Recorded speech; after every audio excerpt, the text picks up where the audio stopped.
Hever Castle stood like a silent giant, its ancient stone walls whispering secrets of centuries gone by. One chilly evening, an 8-year-old boy named Tim received a letter unlike any he'd ever seen. It was written in shimmering golden ink on thick, old parchment. The message was from a princess who had lived in the very same castle hundreds of years ago, and who was long, long dead. The letter was a desperate plea for help. A mysterious, biting cold draft was sweeping through the castle, making the grand halls freeze over and the stable horses restless and afraid. Tim, being the brave adventurer he was, knew he had to answer the call. He packed his backpack with essentials, a flashlight, a rope, and some snacks, but his most important companion was Zip, his small, clever drone buddy. Zip wasn't just any drone. He could talk, scan his surroundings with advanced sensors, and of course, fly. Together, they set off for Hever Castle, which looked even more imposing in person, with thick mist curling around its tall, grey towers like ghostly fingers. The moment they stepped inside, the cold hit them like a physical force. The air was so frigid their breath plumed in front of them. The beautiful tapestries on the walls were stiff with frost, and a thin layer of ice covered the stone floors. They carefully made their way through the echoing corridors, their footsteps crunching softly. Zip zipped ahead, his rotors whirring quietly, scanning every nook and cranny. Tim, he buzzed, his digital voice low. I'm detecting an extreme temperature drop originating from somewhere high up, near the old armory. They followed Zip's lead, their journey taking them past suits of armor that seemed to watch them with empty eyes.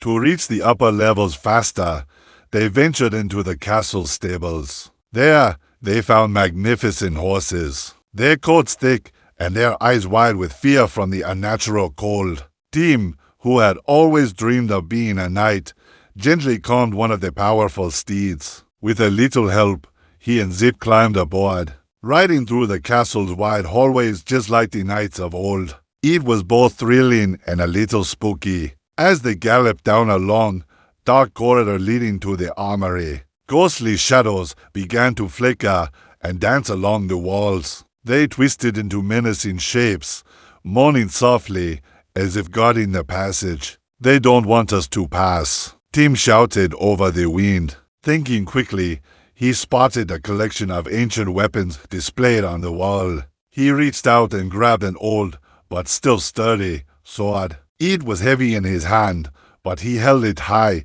feeling a surge of courage. Stay back, he yelled, waving the sword at the phantoms. While Tim bravely held off the spectral guardians, Zip flew ahead, his lights cutting through the gloom to scout the path. But as Zip flew further into the castle's depths, he ran into a serious problem. Hever Castle was just too old. The thick stone walls, built long before the age of satellites and cell towers, blocked all signals. Tim, I'm in trouble, Zip chirped, his voice filled with static. There's no signal, no GPS. My sensors are failing, and my battery is draining fast without a connection. He began to wobble precariously in the air, his lights flickering like a dying firefly. He was a piece of modern technology completely lost in an ancient world. Tim called him back, worried. They needed a new plan. As Zip hovered weakly near Tim, his light beam happened to fall upon the stone wall beside them. That's when he noticed it faint symbols carved into the stone, almost invisible after centuries of wear. Wait a minute, Zip buzzed, a new idea forming in his circuits. He realized he didn't need modern technology, he needed old knowledge. The answer wasn't in the sky, but right here in the walls. He focused his weakening light on the carvings, scanning them not as a computer, but as a reader. The ancient symbols told a story, a map of sorts. They depicted a secret lever, hidden right there in the hallway, concealed behind a large, decorative shield hanging on the wall.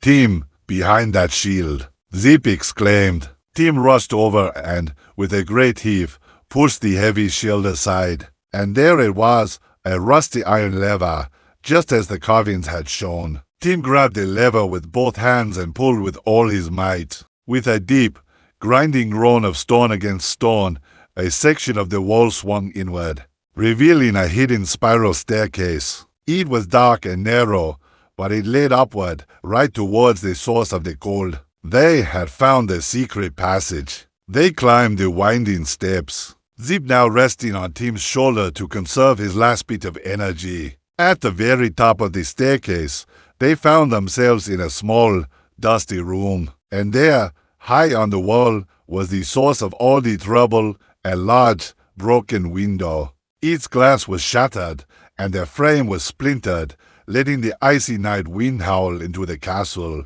"This is it, Zip," Tim said, his voice determined. They had to fix it. He looked around the armory and found exactly what they needed. They were old wooden boards stacked in a corner and thick bolts of cloth that were once used for banners. Working together, Tim used the boards to cover the gaping hole, while Zip, with his last ounce of strength, helped wedge the cloth into the cracks to seal it completely. It was hard work, but finally, the window was tightly sealed. Instantly, the howling wind stopped. A sudden, peaceful silence fell over the castle.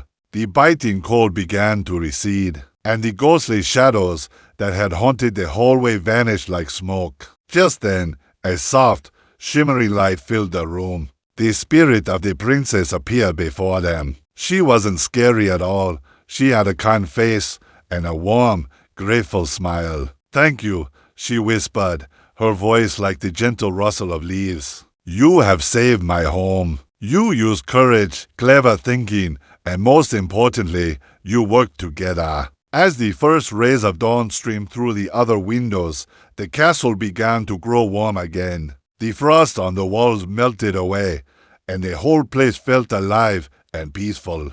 Zip, perched on the windowsill, soaked up the sunlight, his solar panels slowly recharging his battery. He felt a new kind of pride. He had helped solve a problem not with fancy technology, but by learning from the past. With their mission accomplished, Tim and Zip said their goodbyes to the princess's spirit and rode their magnificent horse back through the now warm castle.